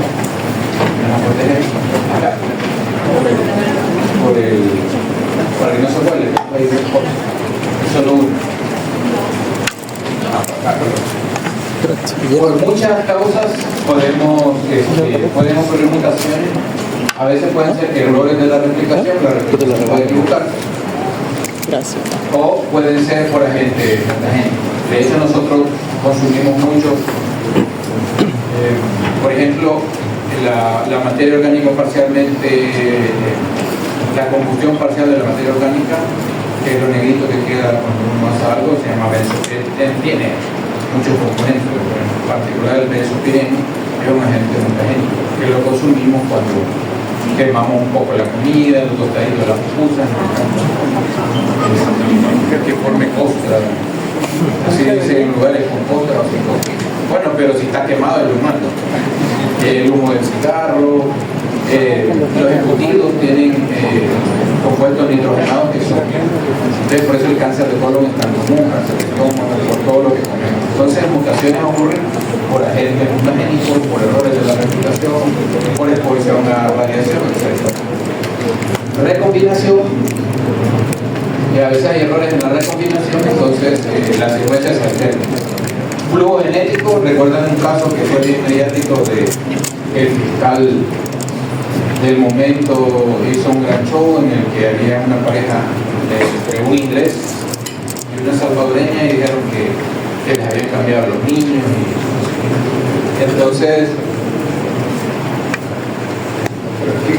por recombinación por ejemplo tenemos una pareja de un genoma africano con un genoma europeo y tenemos una niña de recombinación de genomas que eran diferentes en cuanto a fenotipo o aspecto, no como ser humano. Pero la recombinación es el flujo de información. Por ejemplo, enfermedades de la hemoglobina como la glucosa 6-fosfato deshidrogenasa o la anemia de células falciformes se originaron en África porque daban una ventaja en relación a la malaria y la enfermedad de Shen. Pero esta enfermedad está en todo. Así que los morenos, sobre todo deportistas, pues triunfan mucho. Muy queridos, apreciados. Tipo de variación genética. Entonces puede ser por errores de la replicación, por agentes mutagénicos, por recombinación, por el movimiento de poblaciones. Recuerden que las poblaciones se han desplazado, hay gente aquí de todo el mundo, a veces los años de todo el mundo.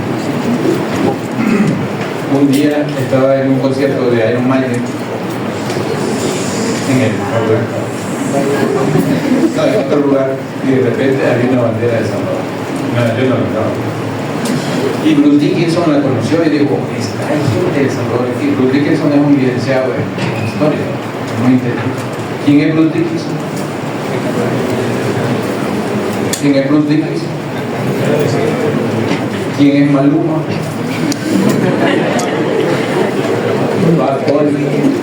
Sí, bueno, salvadoreño en todo el mundo.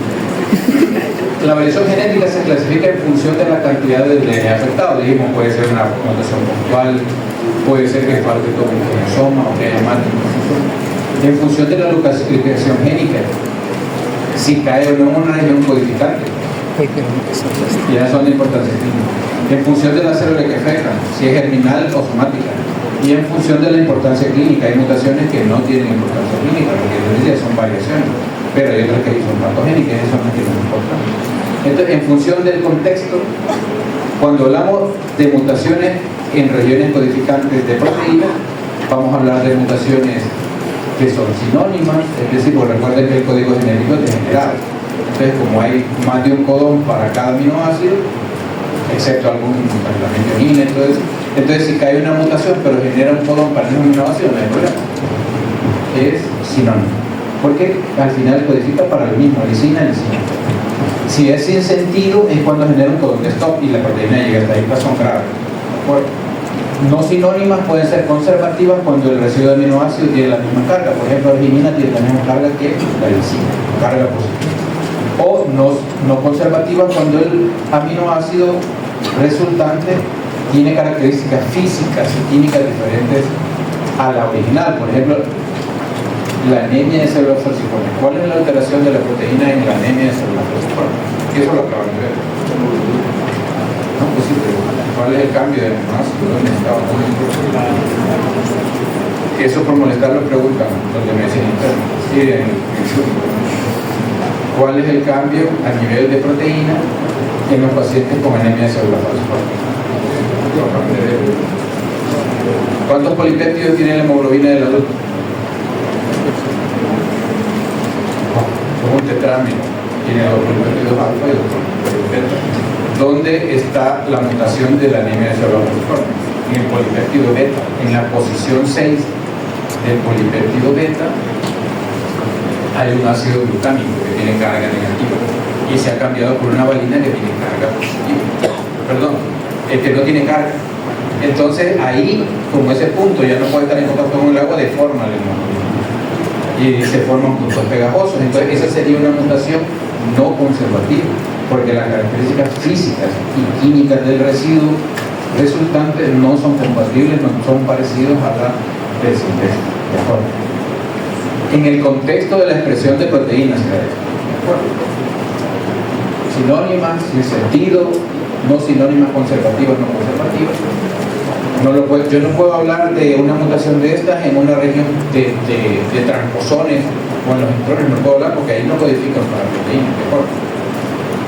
En el contexto de la expresión génica, así se puede ver.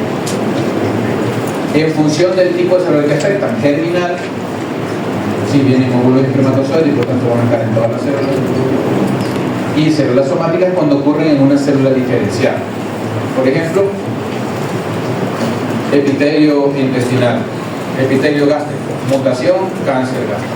Epitelio intestinal del colon, mutación, cáncer de colon. Epitelio tubular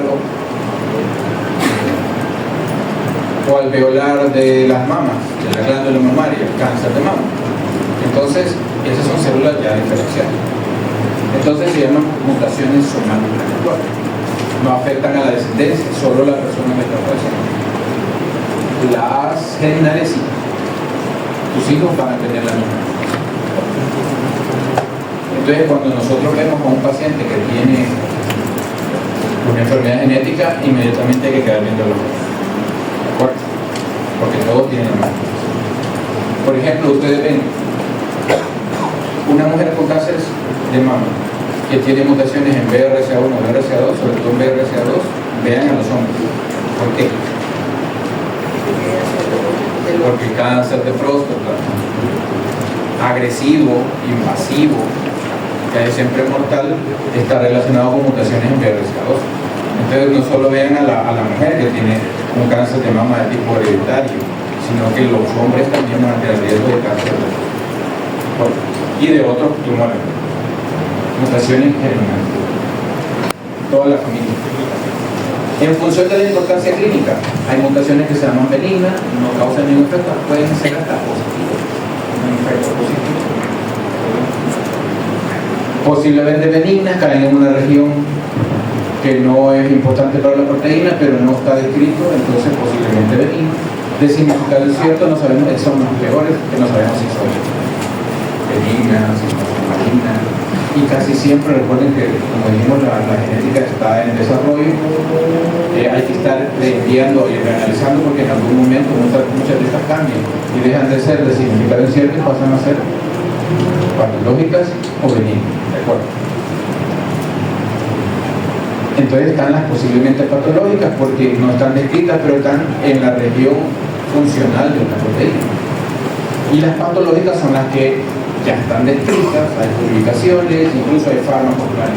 Bueno, en el contexto de la importancia clínica, una mutación puede ser patológica, posiblemente patológica, de significado incierto, posiblemente benigna o benigna. ¿Qué vemos aquí? Un conducto y un pasajero. Si ese es un grupo de yihadistas que vienen a estrellarse contra nosotros, ¿a quién intentarían matar ustedes para controlar que no exploten todos los? ¿A quién tendríamos que controlar primero? Luego hay que darle a todos, pero al conductor.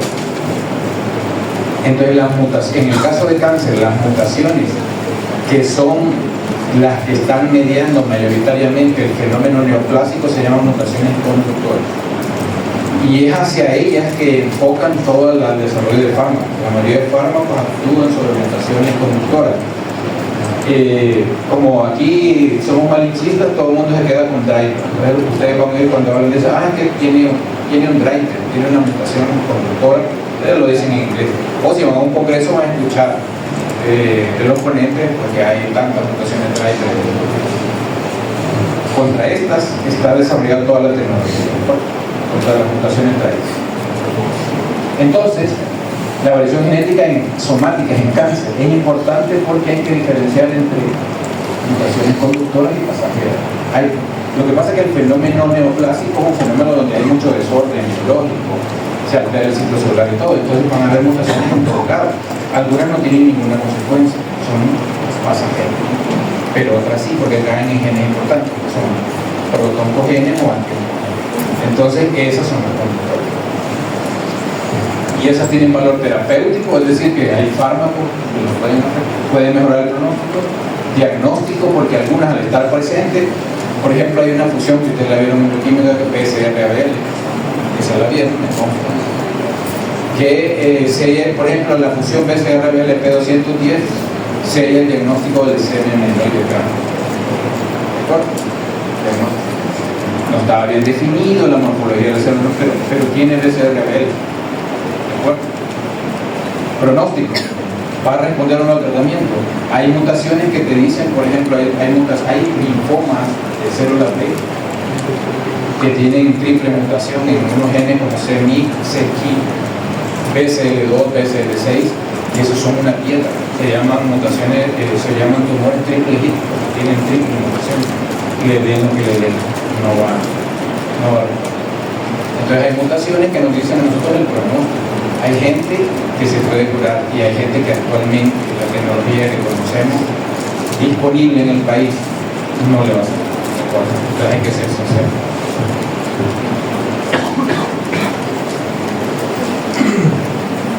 Entonces, ¿cómo se clasifican las mutaciones somáticas en cáncer? En tier 1 o variantes de significante o clínico, de fuerte significado clínico, son las mutaciones para las que ya haya aprobado un fármaco FDA o ya están descritas, que son las mutaciones conductoras. Por ejemplo, BCR-ABL P210. Cuando le encuentran, reporta como tier 1, nivel 1, que es significancia clínica. ¿Por qué? Porque hay fármacos aprobados para ella y se hallan el diagnóstico. Hay medicamentos como el imatinib, que son inhibidores de tirosina sinasa, que son contra BCR-ABL. Ya hay fármacos desarrollados. Tier 2 o nivel 2 son variantes de potencial significado clínico. Entonces, pues yo tengo un tumor en el que me aparece una mutación que para eso no hay nada descrito, pero esa mutación está descrita en otro tumor. Podría yo intentar usar el mismo fármaco de otro tumor en ese. Las de significado incierto, igual las BUF, y las que son benignas, que no tienen nada que ver. Recuerden que esto puede variar, algunas pueden, sobre todo estas, pueden variar hacia benignas o hacia, dependiendo de cómo se vaya acumulando la información. Pero de entrada, tier 1, tier 2, por ejemplo, este es un reporte clínico de una paciente que tuvimos que tenía un trastorno mieloproliferativo. La señora tenía una mielofibrosis primaria y en la citometría de flujo y en la prótesis de médula ósea tenía ya blastos. Estamos hablando de células inmaduras en torrente sanguíneo. Entonces estaba hablando de que había una alta posibilidad de transformación a leucemia. Los trastornos mieloproliferativos no Filadelfia positivos, donde la policitemia vera, trombocitemia esencial, mielofibrosis primaria, son trastornos pre-neoplásicos. Cuando ustedes ya comienzan a ver que están tirando blastos hacia la sangre periférica, significa que se están transformando. Esta señora tenía una mutación reticulina ASL1 y P50. Se mandó urgentemente a trasplante de médula. Como tenía dinero y posibilidades de irse a Estados Unidos, está en Estados Unidos. Ya se transplantó. Entonces, el pronóstico de esta señora era muy malo. Con tratamiento convencional mal. Tenía que ir a trasplante de médula. Entonces, para eso no sirve. Pero si yo no tengo esta información, no les puedo decir a ella. Entonces, lo más seguro es que tarde o temprano iba a entrar en una leucemia, probablemente muy agresiva por las mutaciones que tenía, y como lo reportan. Entonces, se lo menciono porque el reporte clínico dice 10-1, 10-1, 10-1. Alta significancia. ¿De acuerdo?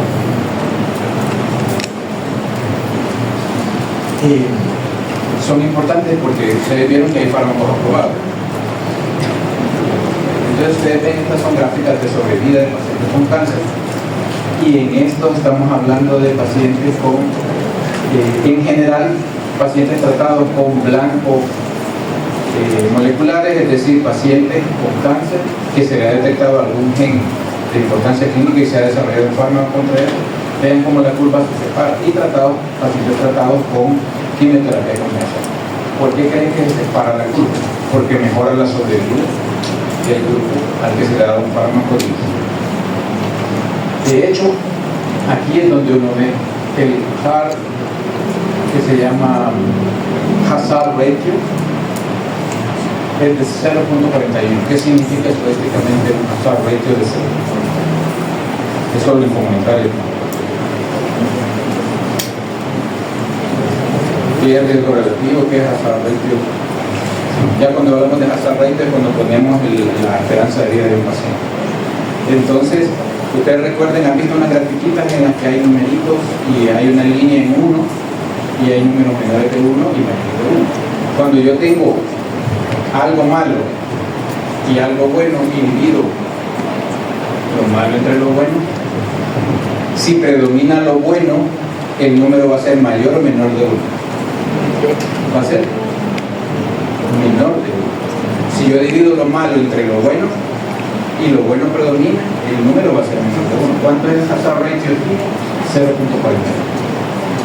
Significa que la sobrevida de ese paciente es mejor. O sea, ustedes cuando ven la gráfica, lo que deben ver es 0.41. Si es 1, 2, 3, es a lo contrario. Entonces ese paciente probablemente estaría en esta situación. Entonces, ¿qué es lo que se ha visto en general cuando se maneja un paciente con blanco molecular según una terapia dirigida? Pero se llama medicina de precisión, la sobrevida. Bueno, aquí, por ejemplo, tenemos una paciente con cáncer de mama invasivo con antihertón, esto ya lo hemos hablado. Entonces aquí hay una combinación de un fármaco, un inhibidor de tirosina sinasa más trastuzumab, que se llama tucatinib, versus placebo más trastuzumab. Entonces ustedes ven que incluso esta paciente tratada que mejoran, la diferencia al usar otro fármaco, inhibidor de ese blanco molecular, o sea, la curva se separa, ¿de acuerdo? Y tiene un hazard ratio tiene que ser menor, no sé si lo puse por acá. Sí, pero sí, esto tiene un menor valor. ¿Por qué? Porque la sobrevida mejora. Para eso sí. Y ustedes cuando lean un artículo deben hacer eso. Efectos del medio ambiente sobre el DNA.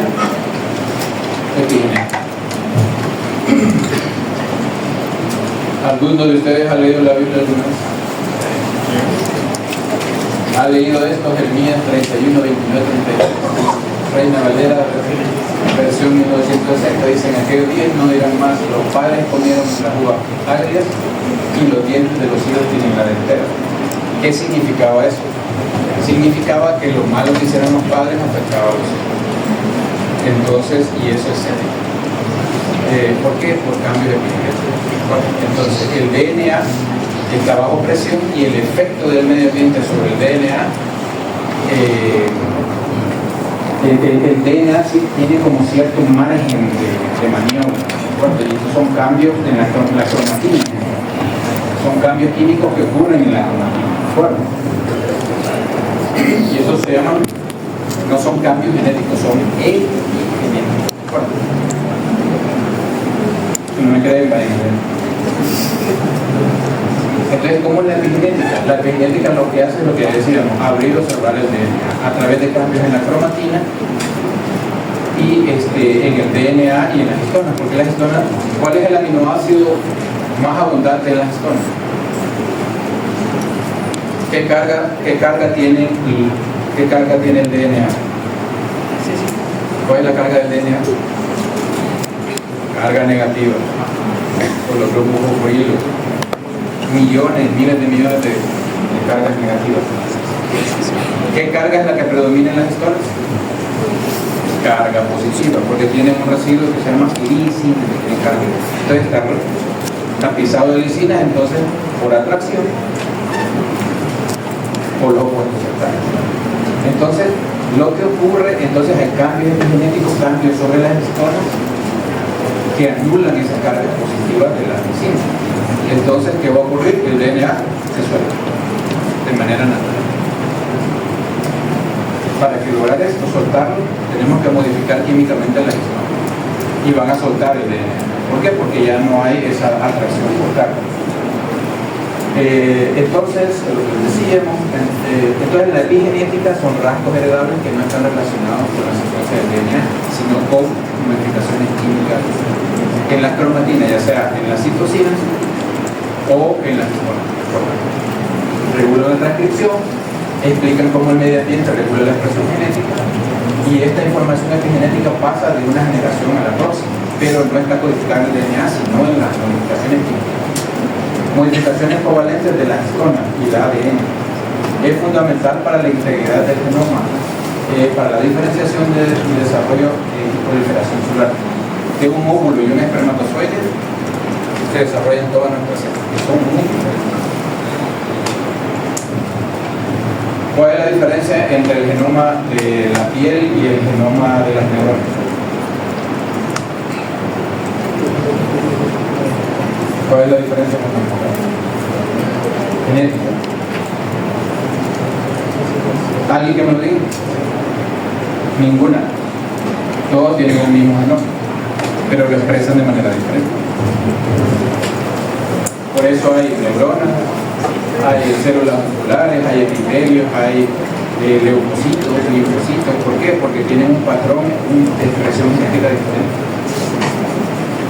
Ustedes se fijan, todas las células de un individuo tienen el mismo genoma, pero en algunas regiones están apagados unos genes y en otras otros, que le permiten dar esa identidad fuerte. En todas las células de un individuo tienen el mismo genoma, diferentes tejidos con el mismo genoma. Dice, lo que ocurre es que hay diferentes expresión genética y hay una regulación epigenética en cada tejido, y eso es lo que le permite desarrollarse. Por ejemplo, ¿cuál es la evidencia? Los estudios de gemelos monocigóticos, es decir, dos que nacieron de un mismo óvulo y espermatozoide. Hay enfermedades que padecen esos niños, que uno lo padece y el otro no, pero tienen el mismo genoma. Entonces, ¿qué pasó ahí? El hecho de que un niño estuviera en una posición y el otro en otra, a veces ocurre que uno presione el cordón umbilical del hermano y lo hace que esté con menos nutrición, menos perfundido, y eso hace que uno de los dos se enferme. Es el mismo genoma, pero está bajo una presión ambiental diferente. Por ejemplo, estas dos hermanas, ¿logran ver la diferencia? La obesidad de una versus el aspecto de la otra. Son hermanas gemelas homosexuales. Los hijos de prisioneros de la guerra, se vio que después de la Grande Guerra, como la Guerra Civil de Estados Unidos, la Primera y la Segunda Guerra Mundial, la siguiente generación se enfermó mucho de cáncer, de hipertensión, diabetes y un montón de enfermedades crónico-degenerativas. Y la pregunta era ¿por qué? Porque en estas condiciones la presión del medio ambiente de estar bajo un conflicto armado o de ser capturado como rehén, estar sin comer, te voy a matar, todo eso tiene un efecto sobre la epigenética, y esos cambios se vuelven permanentes y se heredan. Por ejemplo, también aquí hay un ejemplo de dos señoras que son hermanas homocigóticas, pero una tiene unos efectos sobre la piel que la otra. Entonces hay enfermedades que sí pueden parecer de manera diferente hermanas. Entonces la epigenética, dice, la genética es el libre escrito, todo. Y la epigenética es la forma diferente que los lectores interpretan el libro. Todos podemos leer Romeo y Julieta, todo. Cómo lo entendemos, cómo lo explicamos, no es bueno. Y si yo agarro el libro y lo doy a 20 de ustedes y les digo, vaya, léanse todo el libro, pero cada quien vos vas a hacer Romeo, vos Julieta, vos Capulet, etc. ¿Qué están haciendo ustedes ahí? Seleccionando qué información van a expresar. Entonces las células hacen eso. Entonces ustedes tienen a células que han leído la misma información, pero seleccionan cuál es la que expresan y cuál es la que no. Igual que en una obra, todos se han leído. Entonces son modificaciones covalentes de la histona. Me hacen un favor de avisarme cuando falten 10 a las 6. Acá. 7 minutos. Pero yo tengo las 5:43. Pero faltan 7. Me dijo 10 a las 6. No, por eso, pero no es dormida. Se la aplicaron. Un par de diapositivas. Entonces, histonas. Las histonas se pueden metilar, acetilar, fosforilar, unión o otra. El ADN, el único cambio que tiene dentro del ADN es la metilación de la citosina. Hay unas regiones que son ricas en secuencias citosina, guanina, citosina, hasta 1000 pares de bases que solo son citosina, guanina. Eso se llaman islas CPG. Cuando un bioinformático anda buscando un gen, busca las islas CPG, porque sabe que dentro de ahí va a estar el promotor. Entonces la metilación de las islas CPG, donde están los promotores, hace que no se exprese el gen. Casi siempre la metilación tiene que ver con represión de los genes.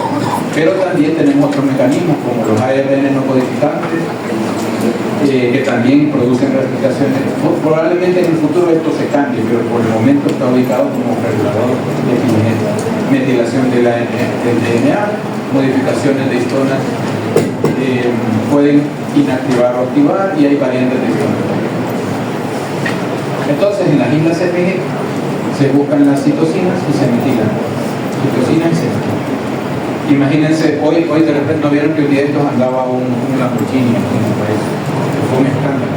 ¿Saben que es un carro bajito? Imagínense, metan ese en los pases de ahí. No puede. Entonces la metilación lo que hace es formar obstáculos dentro de la vía donde va a pasar la RNA polimerasa. Y al haber mucha metilación no puede pasar, y por tanto el gen no se va a expresar.